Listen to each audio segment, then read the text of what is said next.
So why did I become a developer? Now this pretty much started when I was a little kid. I had a strong addiction to playing consoles or game consoles like Xbox. And my dad decided to buy me a book on making games myself. So I ended up making like 2D games using this software called Game Maker, which was pretty advanced for its time. And then later on, I got a book on Python, learned a bit of Python and JavaScript, and it was a bit on and off when I was younger.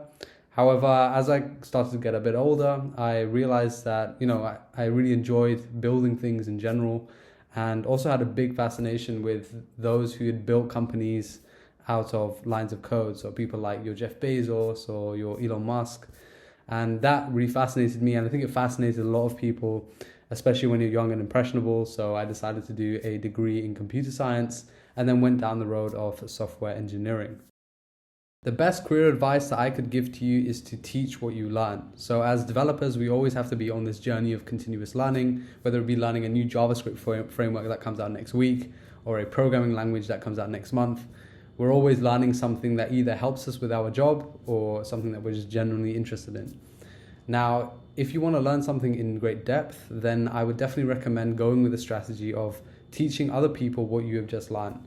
And by that, I mean creating YouTube videos on a certain topic, whether it be you've just learned something new in AWS or JavaScript, then turn that into a video or an article and put that out online. Now, there are a number of reasons why I recommend that. First, you're being honest with yourself in terms of how much you have learnt about a certain topic. Secondly, you are also learning how to communicate and articulate your thoughts in a better way. And this will help, of course, if you're dealing with clients or you're dealing with customers, or you're just communicating your ideas to your team. And that's, again, like a very strong skill to have, a very strong soft skill to have if you're an engineer.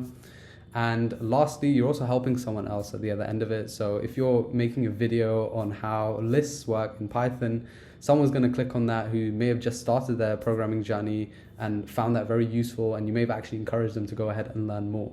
So I definitely recommend teaching what you learn. Now, there are definitely a few items that I could put down when it comes to the biggest trend right now, such as ChatGPT or AI or blockchain, whatever.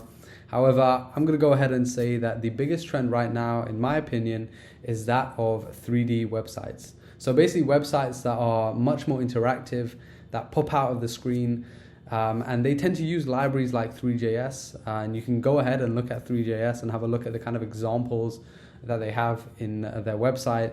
This, I think, is definitely the best trend I've seen so far when it comes to really turning web design over on its head, just incorporating really cool, crazy ideas and just making a website stand out. And I think that's the trend, or at least I hope it will be the growing trend in the near future, which is more people moving on to this 3D like website design, making it much more fun. I mean, the other day I came across a website that has this like glossy Rubik's Cube floating in the middle of the screen, and that website will just stay in my mind forever because it just stood out so much.